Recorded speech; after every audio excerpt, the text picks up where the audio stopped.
The Scream Kings are in no way responsible for any encounters with the paranormal, extraterrestrial abductions, eldritch insanity, hauntings, curses, hexes, demonic possessions, cryptozoological sightings, or any loss of sleep that results from listening to this podcast.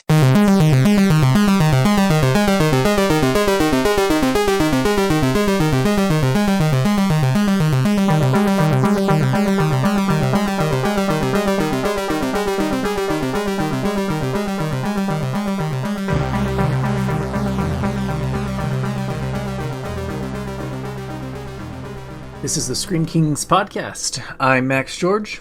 And I'm Nathaniel Darkish. Forgive my impatience, but I hope you will podcast your plan for me soon. I can't shake the feeling that you must have saved me for something greater than this. Hello, everyone. We are back. Scream Kings are back. Yes, and we're back today talking about something that both of us swear that we had recorded about already. So this is the weirdest, alternate universe Mandela effect kind of thing. So the whole time we're just going to be going, we've already said this, but none of you heard it. Yeah, it was a weird thing. We were trying to decide what episode to review today. What movie we were going to review today. And we had this idea of Saint Maud, and I thought we had already recorded Saint Maud, and you corrected me saying, no, we haven't. And then this weird flood of random memories started just pouring in about conversations we've had about this movie. And I think what happened, Nathaniel, is we watched it together, and then we had a very in-depth discussion, which we usually save for the podcast. Yeah, but this time around, I think we just really got into it and, had a great time talking about a lot of the themes of this of this movie, that it felt like a podcast episode. Yeah, and then we, I went home. We were like, okay, we'll record about that tomorrow or something, and then we just didn't. Yeah, I think it's something that we both really enjoyed in our first watch. Yes. And that energy that we took after viewing it just felt like an episode for us, and we continued with our lives, and I think we created a multiverse moment. Mm-hmm. Yeah, I mean, really, we should have just busted out a microphone and just recorded that conversation, and then our lives would be easier today. Yes. So as we've been preparing for this episode, it's been kind of fun to think of all of these false memories that I had and pinpointing them and trying to pick them apart as in, this never happened. Brain is amazing. Indeed. So yes, we're going to be talking about the 2019, I consider to be a fairly stellar movie, Saint Maud. I just want to see you loosen up. I've got more important things on my mind. There's my little saint. Maud, he isn't real. Nothing worthwhile comes easily. The good girls go to hell. I turn to ignore you. Don't say I didn't warn you. You must be the loneliest girl I've ever seen. I'm ready and open. I feel fuller of your love than ever before. Yeah, it is a really gripping tale of kind of a poor, rejected nurse's descent into insanity, might be a good word. I wanted to say demonic possession, but that's not really what's going on here. So maybe obsession? Madness and religious zeal. Sure, yes. It's a very I think you coined the term horror art, and I'm not sure if that's a Nathanialism or not. But it is kind of a slow descent. It is a slower burn. It's reminiscent of movies like Midsummer, even Hereditary. Of course, not on the same caliber as those movies. But as far as the cinematography and the mise-en-scène and all of that, it's very thoughtful in its approach. Would you agree? Oh, yeah. It's definitely, right in the same kind of vein as most of what we've been seeing coming from like A24 or a lot of these filmmakers like Ari Aster or Robert Eggers or a number of similar like slow burn, beautiful cinematography, subtle acting kind of horror that this fits right within that niche. Yeah, and I think a lot of times when we are looking for a horror movie to watch, we kind of fall into these moods, right? Sometimes I'm really in the mood to watch a foreign movie. Other times I'm really in the mood to watch just a gritty slasher.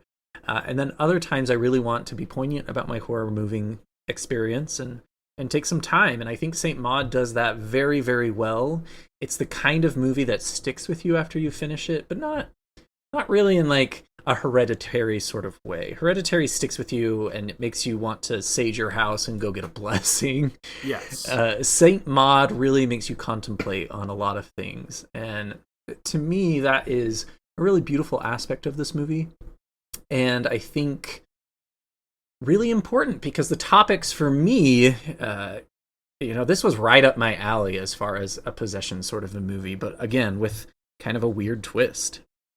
I agree. So yeah, let's just kind of launch into some of the things that we really like about this movie, because I think we have a lot of things to say, both good and also some less good.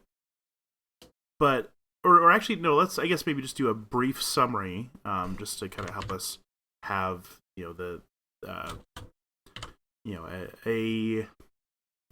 rough map that we can then kind of point to whenever we're talking about different elements. Sure. So Saint Maud is kind of this tragic story about a young nurse who some sort of mysterious event happened while she was at one of her nursing jobs. I'm not quite sure what to call that there. Someone died, which ultimately caused her to leave the institution and start kind of doing this private nursing scenario situation. She eventually finds a job with an old actress / dancer who is very vibrant and kind of sassy and snarky and has that very kind of Hollywood air to her. Very bohemian. Yes, bohemian. And Saint Maud is incredibly religious. She seems to be very Catholic, very devout, prays, very simple in her appearance and kind of how she goes about her day. So the juxtaposition here kind of develops some tension early on between this kind of free-willed bohemian lifestyle and this conflicted religious person. However, they start to build a quite interesting relationship because our lovely Amanda, who is this bohemian, has what is implied to be perhaps cancer or some sort of fatal illness, which is causing her to reflect on life and kind of eternity. So it's an opportunity for Saint Maud to teach her about God's love and bring her into the fold, so to speak. However, Nathaniel, where does it go?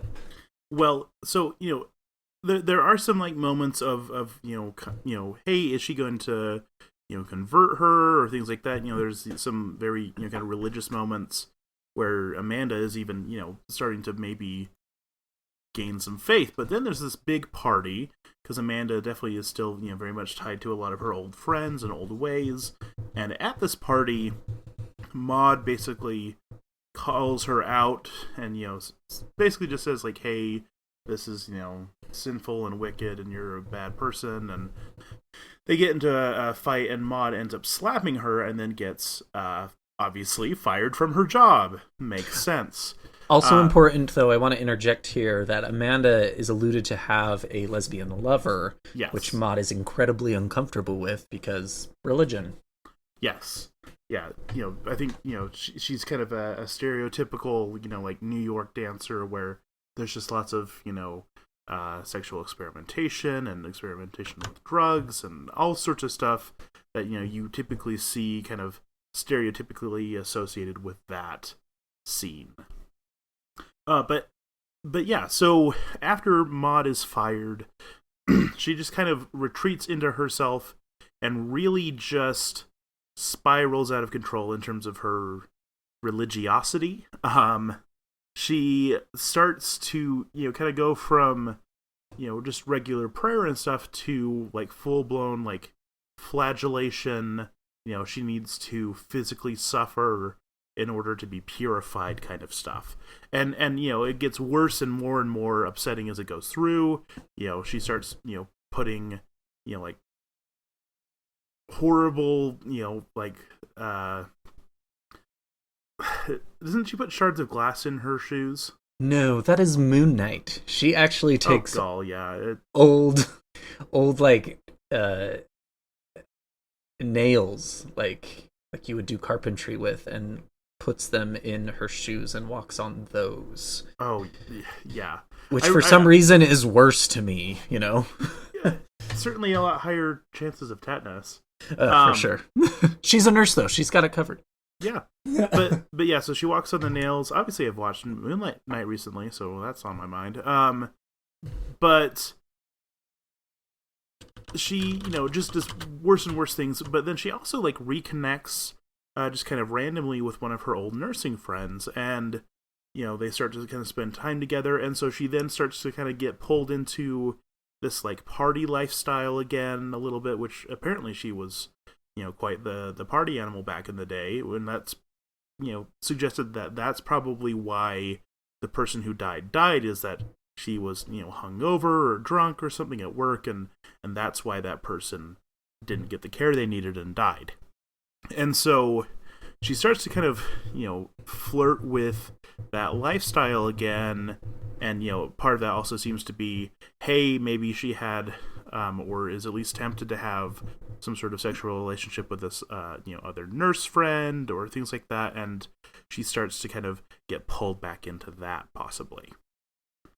Yeah, so however the friends of course kind of betray her, she has a sexual awakening, not an awakening but a resurgence, and it all, again, like you mentioned, kind of backfires, and it makes her kind of slide down this religious obsession slope even further, to the point where she starts to think she's speaking to God himself, or perhaps angels, and they are telling her to go and do things on their behalf. Ultimately, which leads her back to Amanda's house to try and save her from her sins by killing her. And then it escalates a little bit further, where the end of the movie, again, we're a spoiler podcast, get ready, she kills herself. And the by ending, lighting herself on fire. Yeah, the ending is, we'll get to that a little bit later, because the lead up to Amanda was very, kind of disappointing, but that last scene is just really very poignant about a lot of the topics that are going on here. So that's kind of a rough plot.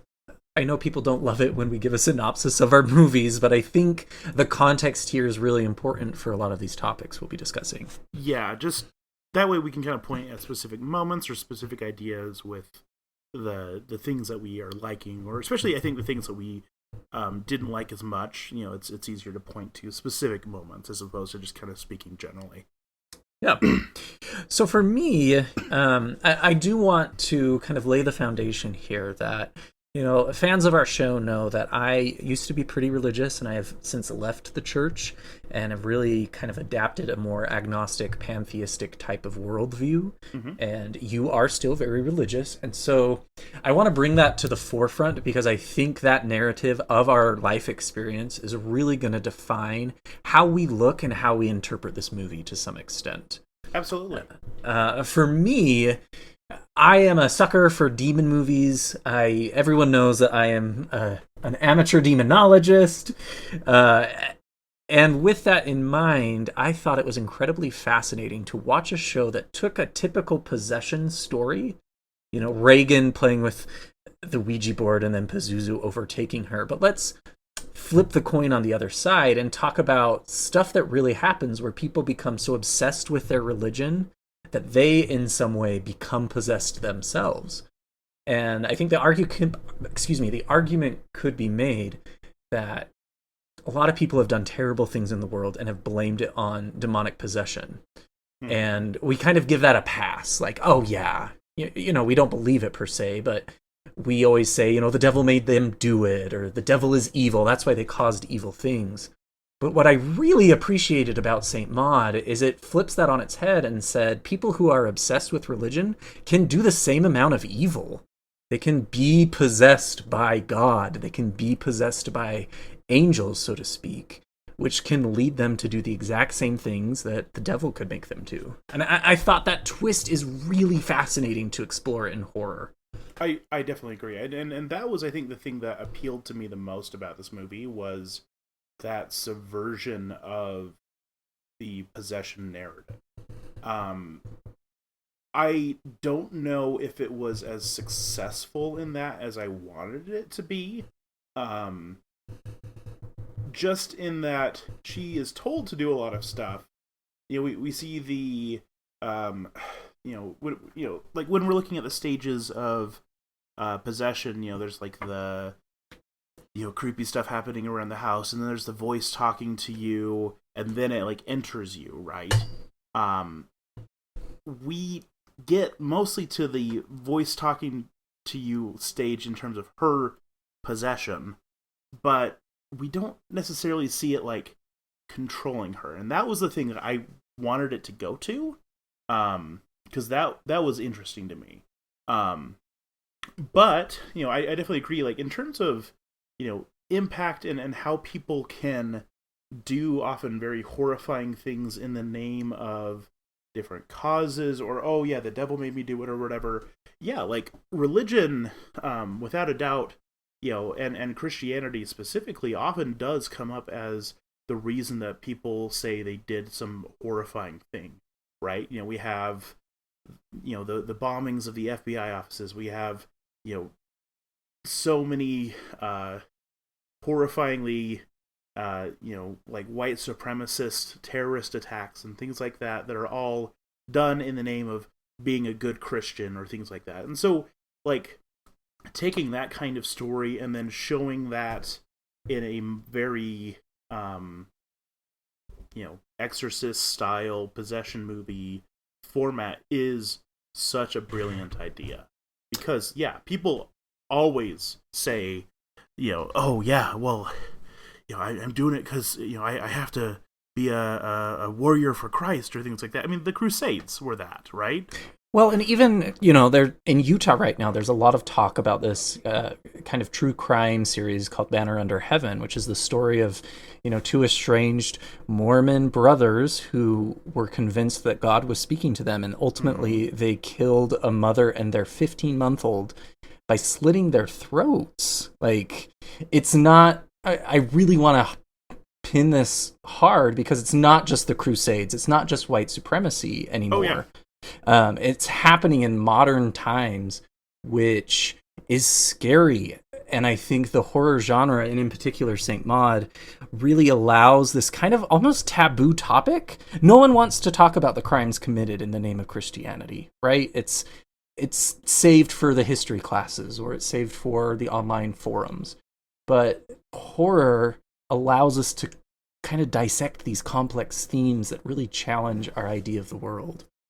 Yeah, absolutely. And, as a person who's religious myself, I do want to just, kind of point out, hey,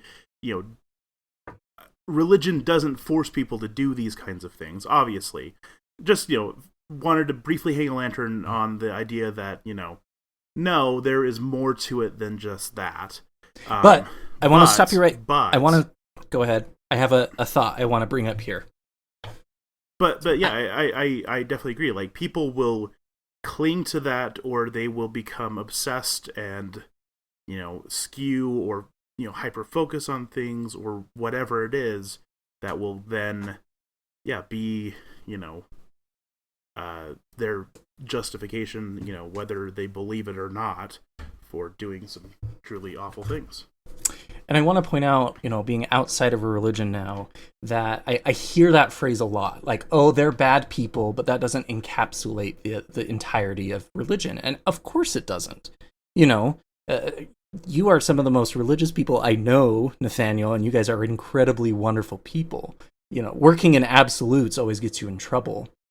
The thing I want to be careful about is I think religion is afforded that decency, but when you flip it on its head, and religions are talking about minorities or marginalized communities, oftentimes the same respect is not given. you can be a good person and be a demonologist. You can be a good person and worship pagan gods. It's not about the organization anymore, right? It's about the character and the quality of the person and their decisions they make. Absolutely. Absolutely. Anyone can be a good person. Anyone can be a bad person. Their faith affiliation, I think, doesn't make or break that. It's, really a matter of just being a decent human being or not. Right. Yeah.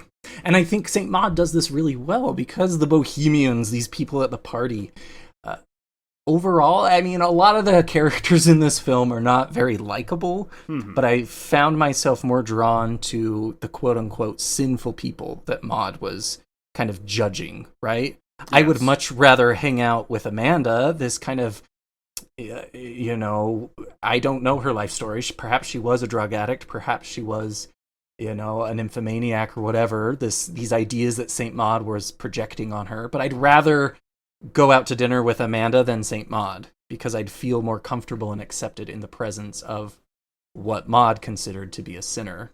Yeah, absolutely. And so I think that is one of the things that it does a really good job of showing in the film, is this idea of, I think, shoving your beliefs onto other people, basically judging them by your standards and not by anyone else's standards.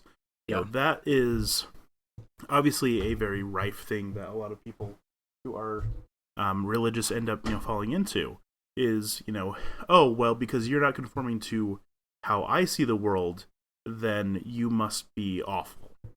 And right. So I think this, puts that on display, and then, takes it to the point that, she then becomes, violent, first of all, just, by slapping her, but eventually, downright murderous in order to try to quell another person's actions, take away her agency and autonomy, which, is, I think, fundamentally against, the an understanding of a lot of, the kind of more pure forms of what the Christian faith may be teaching, but people look at certain ideas or certain philosophies or certain rituals and say, I have to save everyone else. Right. They believe so fervently that their path is the only path, that kind of compassion for others to bring them into their same level of safeness is clouded and convoluted into something wicked. Yeah, and it's better to kill them so they can't keep doing the bad thing than it is to, allow them to continue to be free doing what they want. And I think a lot of these themes are present in the movie. We talked about kind of the sinners being the good and likable characters in this movie, but also there's a lot of metaphor about spiraling or taking things into your body that ultimately will kill you. There's a lot of smoking. Almost every character at some point smokes in this film. And I found that to be pretty fascinating, of this idea that, oh, this brings me happiness, but it will eventually kill me. And then there's this whirlpool symbolism as well. When the possession starts ramping up for Maud, she sees whirlpools everywhere in her tea, in the sky, of this kind of slow spiral into something that she cannot control anymore. Yeah. I really liked the spiral, visual symbol. It was really cool.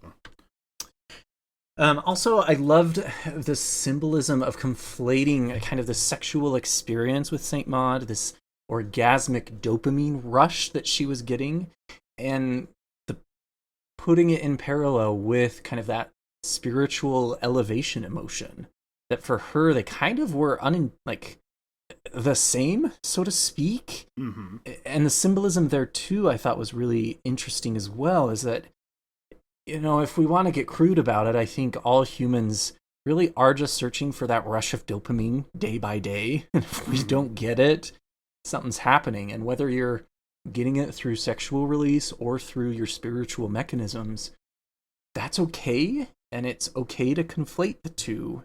It's humans in the search of feeling good and feeling positive. Well, yeah, and I think, what we see with her is that she has totally shut herself out from really any part of society, right? Like, especially, by the midpoint of the film, she's basically interacting with nobody. She is,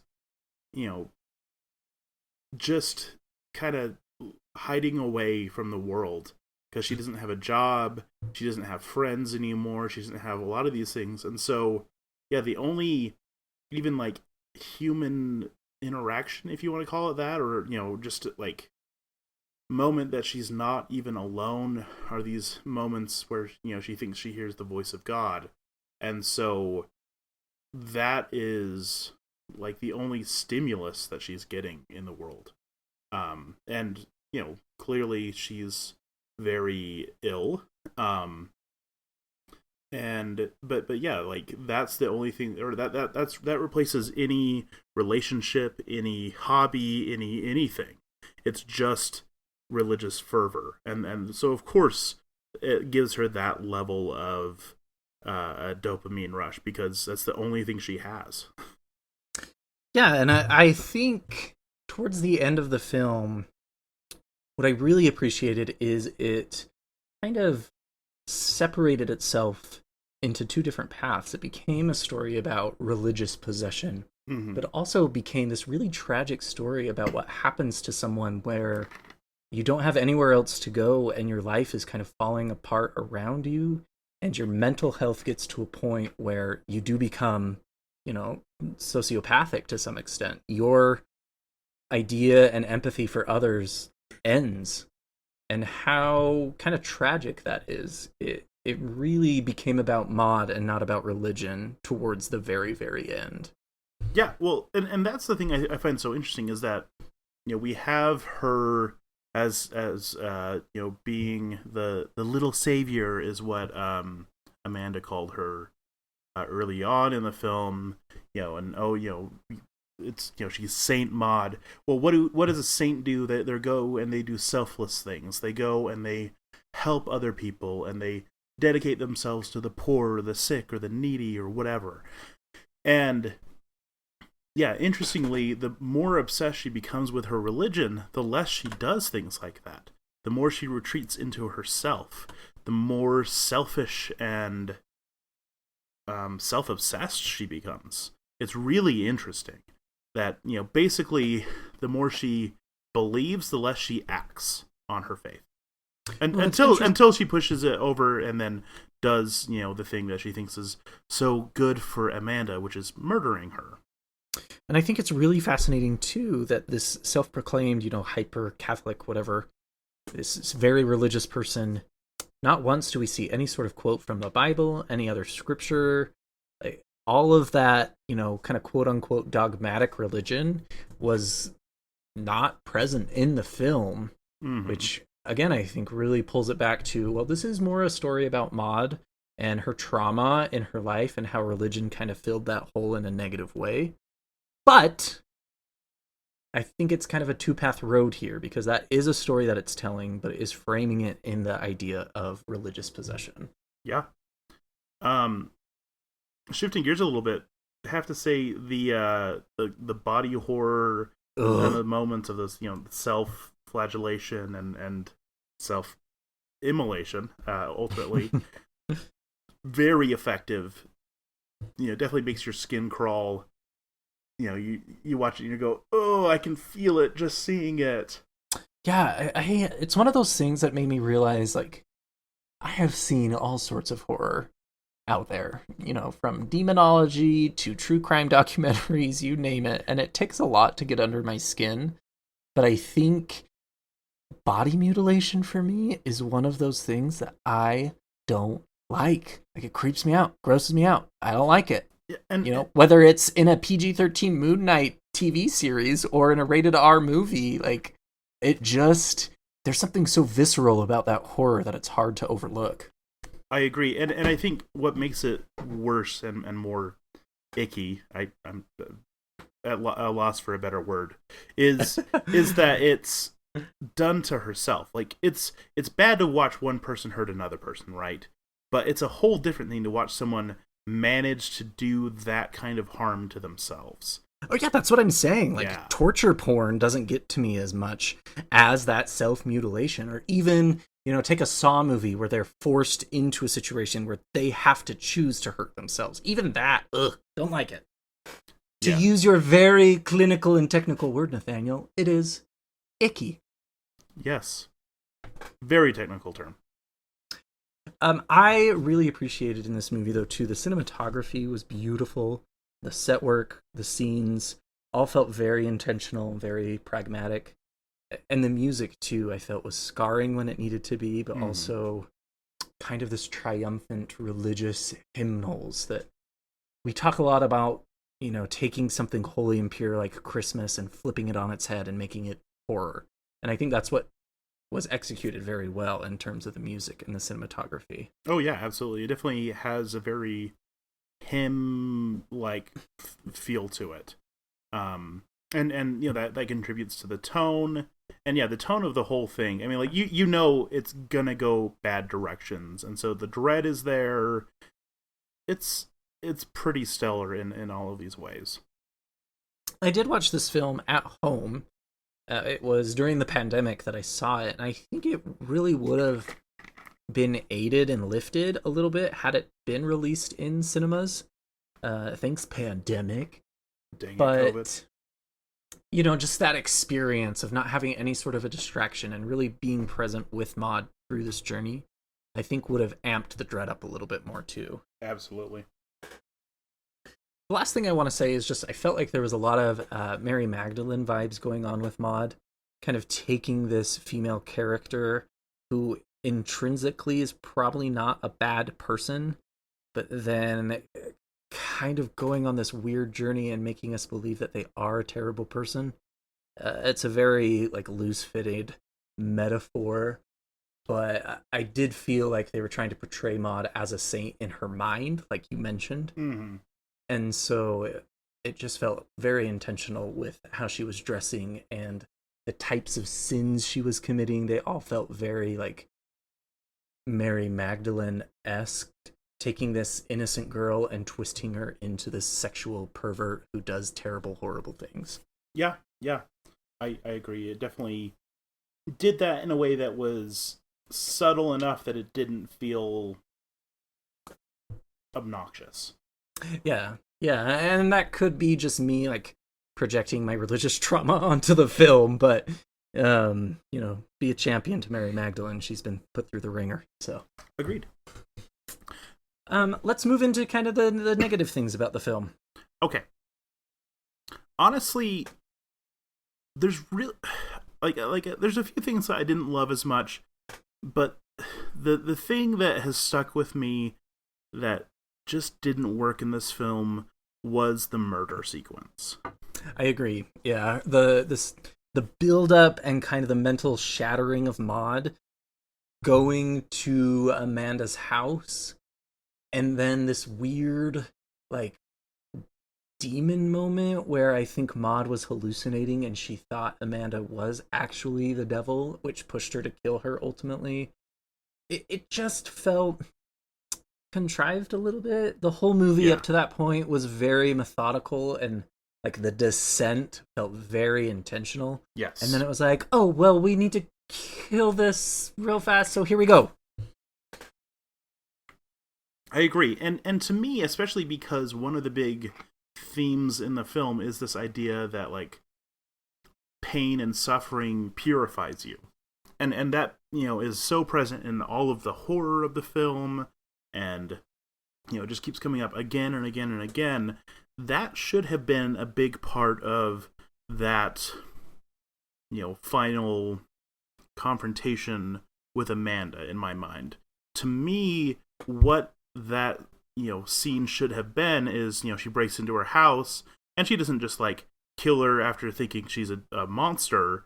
It should have been, I'm going to try to save you before you die. And saving her in that case would be purifying her by torturing her. That's what made sense to me. It seemed like such a clear, obvious, and horrifying thing that I was honestly shocked that they just kind of went with a quick kill. Well, Yeah, and I think it takes away from a lot of the religious dogma that I felt was in place. This idea that we as humans are sinful creatures, and in order to purify that sin, we have to experience pain. Mm-hmm. And for Maud's situation, there are some Christian sects out there that believe that Christ's atonement or Christ's sacrifice, whatever semantic you use for what the Jesus Christ story is all about, isn't enough, that you have to go through physical pain to achieve that purification. And like you mentioned, that's what the entire movie was portraying, that Maud felt that her experience needed that physicality to suffer in order to be purified. So why would she not impart that onto Amanda's experience, make her suffer for the sins she's committed? It didn't fit the story. It felt like Maud all of a sudden was different. Yeah, I definitely agree. And even like looking at how Maud's sins or the things that tempt her are basically the things that, made up Amanda's life and that she then judged her for. Like, yeah, to me, the obvious thing was, oh, well, if I had to walk on nails all day to purify myself, I'm going to have to shove a nail, I don't know, all the way up in your leg or something. Like because you're so much, the sin is so much deeper rooted for you. Something like that. And so it's there and it works thematically, and it just didn't give that to me. And I was just like, no, I don't want to sit and watch a lengthy torture scene, but suggest that at least. And then light her on fire. Cool. That was it was a jarring image to end with, but I needed that other thing, because otherwise I feel like you just kind of dropped the ball and forgot the whole theme and the point of the film. Yeah, I would like to, talk to the director, Rose Glass, and see what their interpretation of that was, because it really felt kind of half-assed. I don't want to say that out loud, but half-assed. Of, this beautiful portrayal of religious obsession, repentance through suffering, and this, protagonist, for lack of a better term, in Amanda, gets to go through the process quicker than Maud herself. And to be clear, I love that last scene where Maud is kind of drenching herself in oil, and she's on the beach, and everyone seems to be like giving her this beautiful send-off.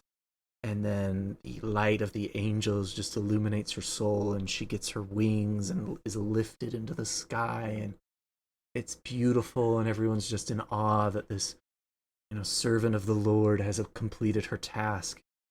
And then the last 2 seconds you see her body on fire. She lit herself on fire on the beach, and she's screaming, and then the movie ends. Yeah.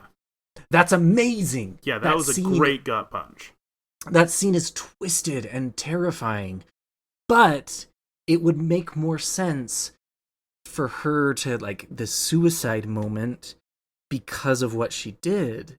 Again, kind of the suffering through to repentance. It lacked that cognizant decision to see the theme throughout the end of the film.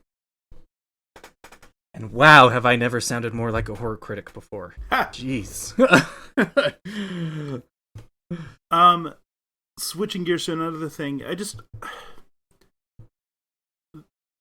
all of the ads, all of that, and obviously this is going to happen with every horror movie, really promised me a terrifying film. And it was a very depressing film, but it wasn't very scary. It was icky, and it was depressing, but it wasn't scary.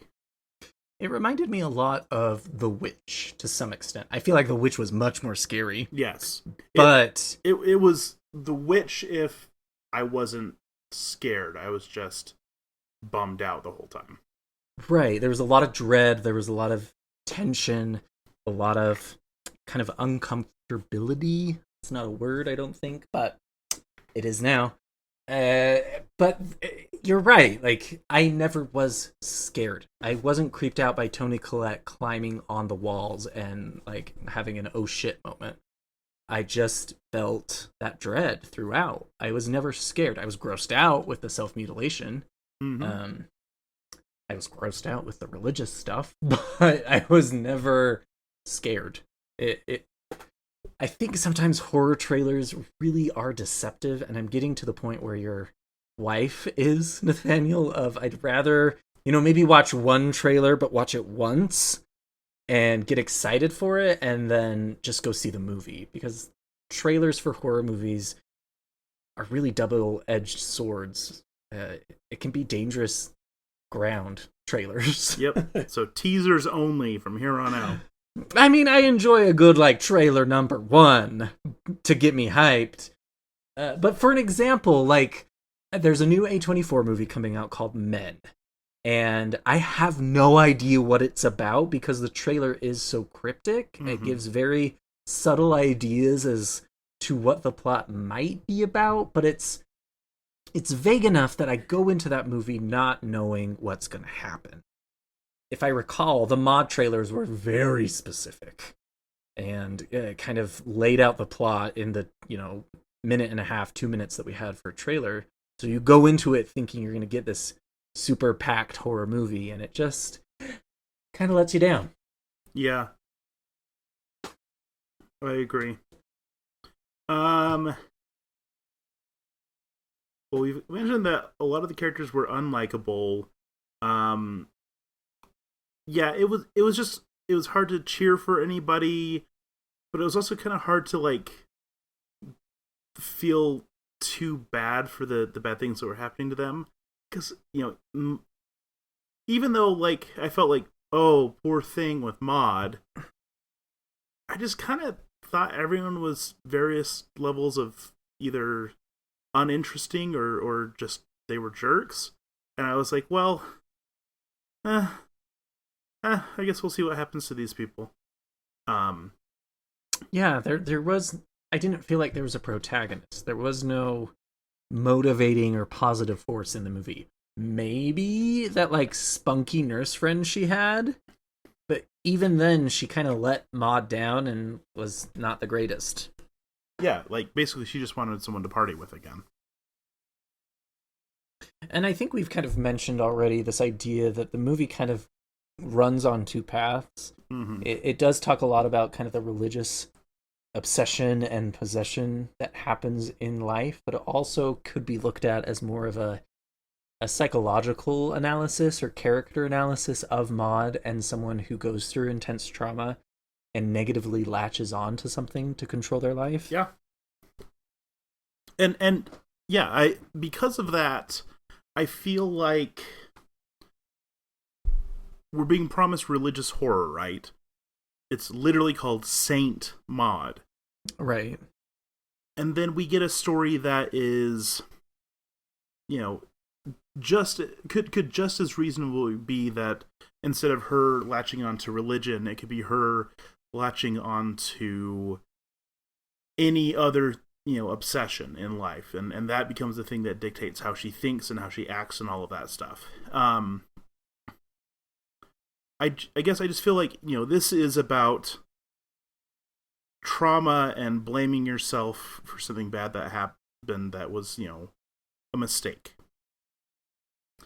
Yeah, I can see that. I think for me, coming out of the religious world, I could very well clearly see what they were trying to do at certain parts. Yeah. Kind of using religion for the justification of evil. But I wanted it to go a little bit harder. I thought at the end, Maud finally confronts this spiritual deity that she's been communicating with, and there's not a lot of rhyme or reason to that narrative at all. We have to kind of interpret it ourselves, and that's really where it kind of shifts from being religious to being more of a mental health. Kind of this Maud needs to be institutionalized. Yeah. I guess I don't know if it had.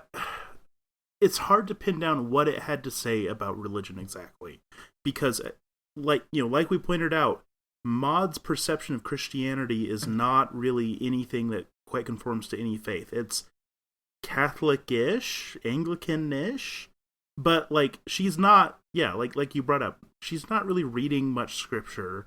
She's really not performing any religious rituals that you would typically associate with any major religion. It's mostly her sitting around in her in her room for the first chunk of the film, and then sitting in her crappy apartment just wanting God to talk to her, and that's it. And so I guess I just didn't feel like it had a message.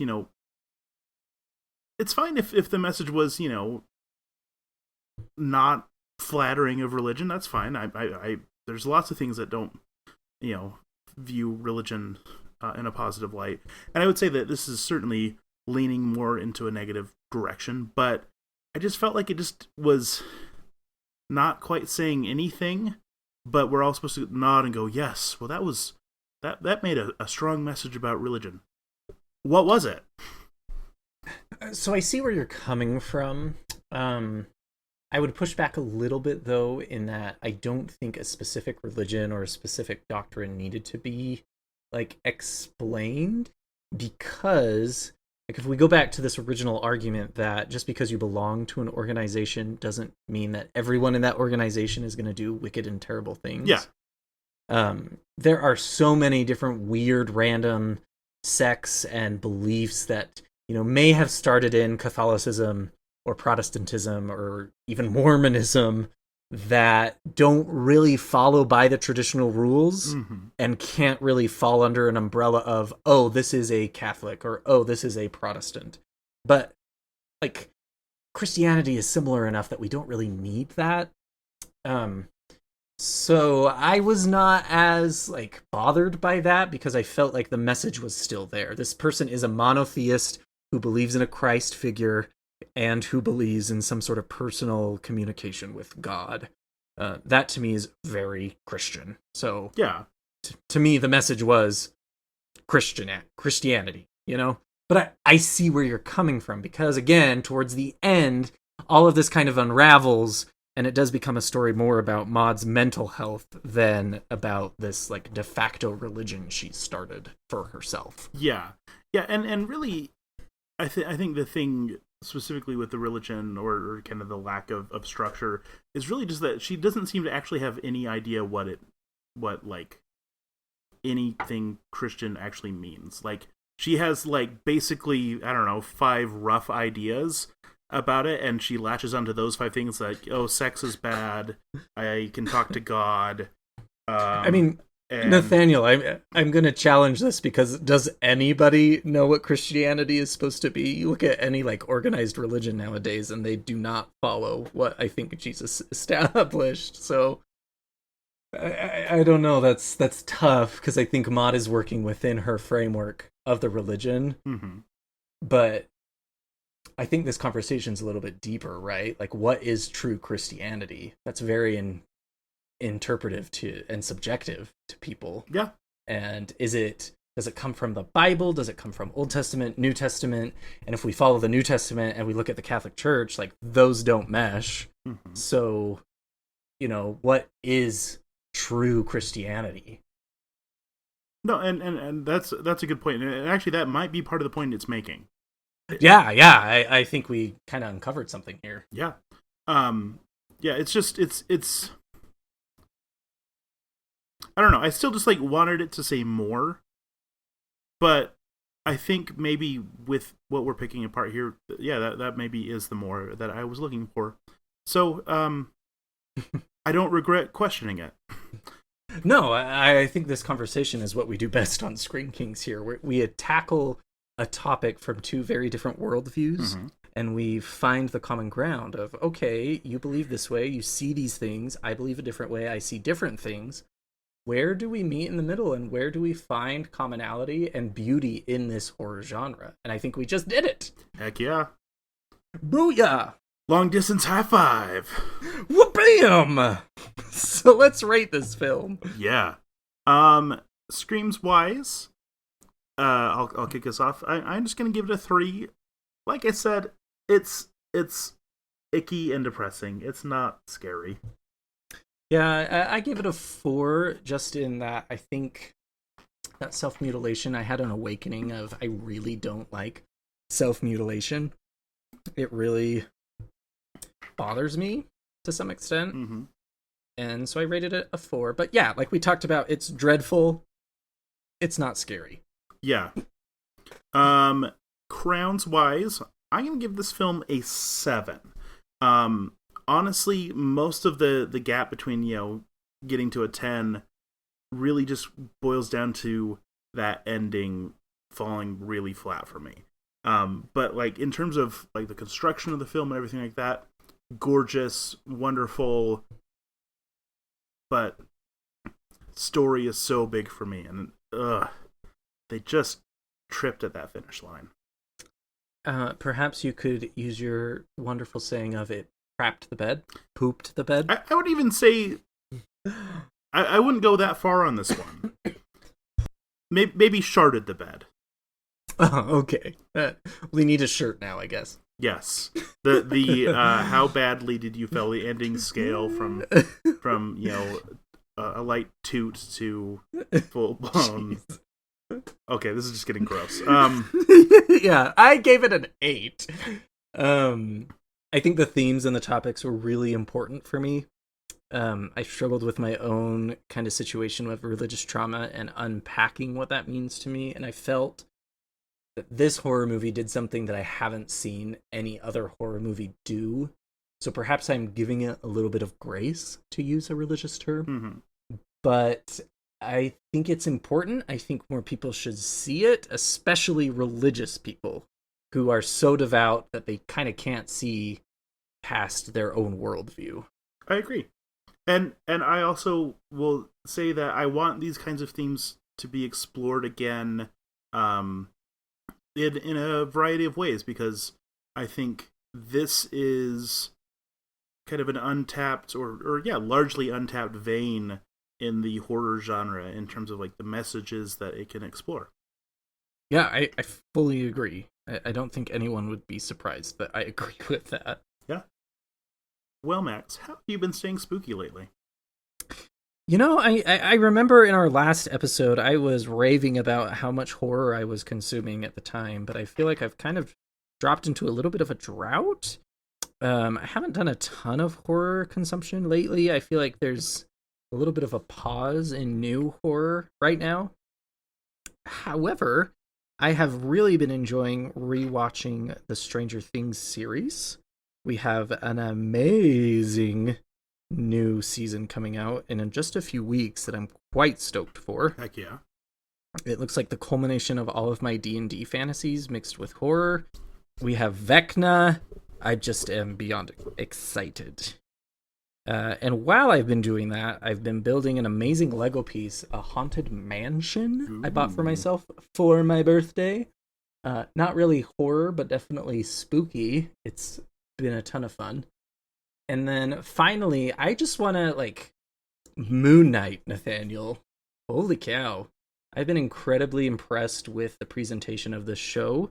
I think it definitely falls in our genre of horror in regards of kind of the psychological element. Mm-hmm. But the portrayal of DID, or dissociative identity disorder, on top of a lot of kind of this pagan Egyptian motif, has made my little mythology nerd heart explode with joy. And it's pretty gritty. I think it's one of the first Marvel shows where, it's a little bit more intense and rough than, say, any of the other Marvel films that we've had up to this point. I think these Disney Plus TV series, they have the capacity to be a little bit more intense than, say, a blockbuster. Yeah, it's not quite going as far as like the Netflix shows did for Marvel, but it's definitely moving back in that direction, which I am here for. Yeah, I really have enjoyed Moon Knight as well, and I read a bunch of comics recently that I got for super cheap via Google Play. So yeah, Moon Knight, definitely really enjoying that, and can't wait for the final episode to drop tomorrow. Yeah, my partner actually got me that cool little scarab beetle compass for my birthday to wear as a necklace. Aww. So I feel like the avatar of Amit, which tracks for my personality. Yes. Yes, it How does. about you, Nathaniel? What are you doing? You have exciting news! Yes. So, as of our recording, which we are recording on May 3rd, 2022, I am 8 days away from flying out to Denver to attend StokerCon. You have to take my portable recorder and record every conversation that you have at that place. Even if you're just getting a pretzel. You know it. Plus, I might also have to grab a couple of books from you that I could get signed. Yes, you're right. Because, I'm gonna go. I'm gonna, hit up some people that have been on the show, including one Grady Hendrix. Go to hell. And our good friend Linda Addison. Go to hell. Just hanging out with them a little bit, and just, I don't know, shamelessly pitching my current book project to a bunch of editors and agents, and just living my best life, hanging out with basically just a ton of horror writers and creators, and just having just living my best life. Next year we're going together, so help me. Or at least some big horror cons of some sort. But yeah, StokerCon, it's going to be a blast. Lots of horror writing nerdiness. So yeah, if any of our listeners are going to be at StokerCon, definitely hit me up, just on my Twitter or whatever. We'll totally meet up and, I don't know, eat a pretzel or something. But yeah, it's going to be great. I'm, doing some polishing of the first major section of my manuscript to, get it in a good position so I can, show stuff if any agents want or whatever. I mean, I'm determined. I'm going to try to freaking sell my book, so. Get it done, Nathaniel. And then also, of course, party real hard with our horror writer homies. I am going to astral project. I'm going to look through my grimoires and perhaps make a pact with a demon so that I can project my body there. So watch out. Well, we have a working relationship with Pazuzu, so. He is the demon of like the west wind, so perhaps his wind can blow me in that direction. That would need to go east, so I might have to petition his counterpart, which is fine. Yeah, I mean, maybe Pazuzu can hook you up. I don't need Pazuzu. I can use his counterpart. That's fine. Great. Right? Now this episode's gonna get deleted or something. Oh, probably. Yeah, Bess. Bess is Pazuzu's counterpart. He's the Babylonian god turned demon by Christianity. Thanks, Christians. Named Bess. That literally described like 80% of demons as Babylonian gods turned into demons. That's fair. Well, thanks everyone for a more traditional episode. This is kind of our bread and butter here at Scream Kings. This is what I love. This is where we started. Nathaniel, I had a great time. Yeah, I did as well. We will be back soon, hopefully, with a little bit more regular schedule once the, chaos of the end of the school year ends. I'm ready to die as a teacher. Good. Well, heaven. You have to wait until after StokerCon. Yeah, and then I'll have 2 weeks of wanting to die, and then it'll be done. And then I will finally achieve my true necromancy goals and bring you back from the dead as my revenant. Well, there we go.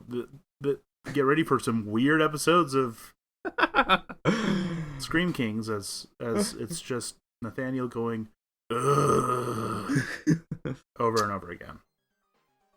All right, everyone. Thanks for coming on. Stay spooky. Stay spooky. Need even more Scream Kings? Here's our obligatory shameless social media plug.